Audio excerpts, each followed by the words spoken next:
دوستو open biometric کو لے کے کافی زیادہ لوگ جو ہے وہ پریشان رہتے ہیں. وہ سوچتے ہیں کہ یہ اوپن بائیومیٹرک ہے کیا چیز.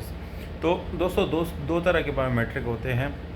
ایک وہ ہوتے ہیں جو کسی کے نام پہ بائیومیٹرک ہوتے ہیں.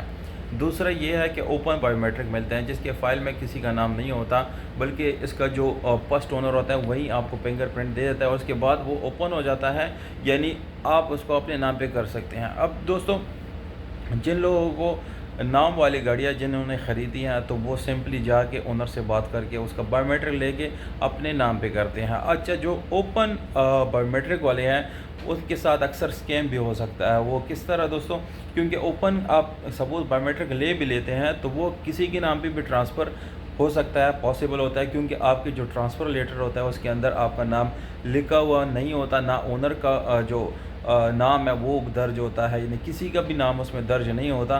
تو اگر کوئی یہی ڈاکومنٹ کسی کے ہاتھ لگ جائیں تو وہ اس کا اونر بن سکتا ہے. اور اکثر لوگوں کی گاڑیاں جو ہے وہ کسی اور کے نام پہ ہو جاتے ہیں. جن لوگوں نے کیا ہے یا جن کو پتہ ہے تو کائنڈلی آپ مجھے کمنٹ سیکشن میں تھوڑا سا بتائیے گا, کیونکہ یہ کمنٹ سیکشن جو ہے لوگ یہاں پر پڑھتے ہیں, ایکسپیرینس وہاں سے لیتے ہیں کہ کیسے لوگوں کے ساتھ اسکیم ہوتا ہے اور پھر وہ گاڑیاں جو ہے اس کے نام سے ہٹ جاتی ہیں. تو اوپن ٹرانسفر لیٹر والے یا اوپن بائیومیٹرک والوں کو میں یہ بولوں گا کہ آپ جلد از جلد اپنے نام پہ کریں, بلکہ جو 10 سے تقریباً 15,000 روپے ٹوٹل اس کے اوپر خرچ آتا ہے پنجاب والی گاڑیوں پہ, خیبر پختونخوا ہو گئی یا سندھ بلوچستان کہیں سے بھی آپ گاڑی لیتے ہیں تو اس کے اوپر جو زیادہ سے زیادہ جو اماؤنٹ بنتی ہے وہ 10 سے 15,000 روپے جو ہے وہ بنتے ہیں. اور بعد میں آپ جو ہے یہ پیسے بچا کے بڑے مصیبت کا سامنا جو ہے آپ کو کرنا پڑ سکتا ہے.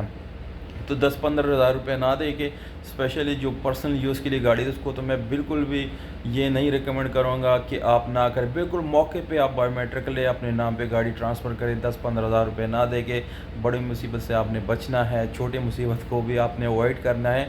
تو آپ جلد از جلد اپنے نام پہ جو ہے گاڑی کو ٹرانسفر کریں, بعد میں پرابلم بن سکتا ہے.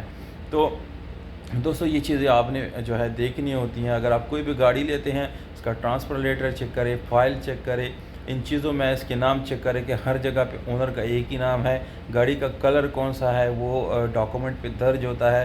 اس کے ٹرانسفر لیٹر میں جو ہے وہاں پر بھی گاڑی کا کلر درج ہوتا ہے, سیریل نمبر جو چیسس نمبر ہوتا ہے وہ تمام ڈاکومنٹس کے اوپر ہوتا ہے.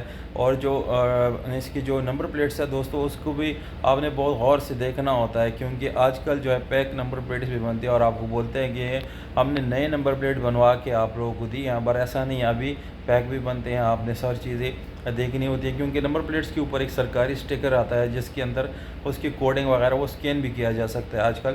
تو یہ چیزیں آپ نے دیکھنی ہوتی ہیں, آپ نے بہت غور کرنا ہوتا ہے. تو امید کرتا ہوں آپ کو انفارمیشن اچھی لگی ہوگی. اگر آپ کو ویڈیو اچھی لگی تو لائک سبسکرائب کریں, دوستوں کے ساتھ ضرور شیئر کریں, اور بہت شکریہ, اپنا خیال رکھیے.